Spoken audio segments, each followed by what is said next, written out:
మా అమ్మ ప్రాణాలు కాపాడింది దీపే కదా! అందుకే దీప ఈరోజు స్పెషల్ గెస్ట్. మీరంతా నేను చెప్పేంత వరకు తినొద్దు. మొదటిగా దీపే తినాలి అంటుంది జ్యోత్స్న. ఇక ఏమీ తెలియని పారిజాతం అవును దీప చాలా స్పెషల్ గెస్ట్ తనే తినాలి అంటూ భోజనం కలిపి తినిపించబోతూ ఉంటుంది దీపకి.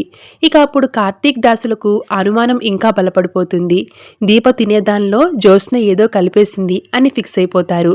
ఇక వెంటనే దాసు కంగారుగా కార్తీక్ తోటి అల్లుడు ఇక ఆలస్యం చేయకూడదు, మనం నిజం చెప్పేద్దాం అంటాడు. దాంతో కార్తీక్ మావయ్య నిజం చెప్తే ఫూల్స్ అయ్యేది మనమే, ఎందుకంటే సుమిత్రాత్తను కాపాడింది జ్యోత్స్నేనని మనమే అందర్నీ నమ్మించాం కదా, ఇప్పుడు చెప్తే ఎవ్వరూ నమ్మరు అంటాడు. అది నిజమే అల్లుడు అని దాస్ సైలెంట్ అయిపోతాడు. ఇక జ్యోత్స్న తినుదీప తినిపించుగ్రాని అంటుంటే దాంతో కార్తీక్ వద్దు ఆగుపారు అంటాడు కంగారు పడుతూ.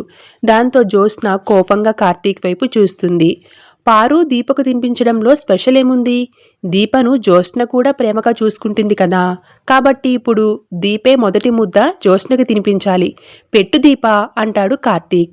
ఇది చాలా బాగుంది అంటుంది సుమిత్ర. ఇక జ్యోత్స్న తినడానికి భయపడుతున్నట్లుగా, వద్దు అనలేక పెట్టు అనలేక వణికిపోతున్నట్లుగా చూస్తుంది. దాంతో కార్తీక్ ఇప్పుడేం చేస్తావు మరదలా అన్నట్లుగా దీపతో తినిపించు దీప అంటాడు.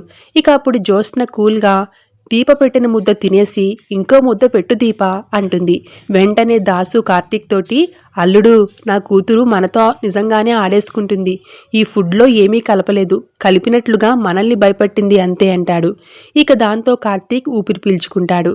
అంతా ఆనందంగా తింటారు. Thanks for watching.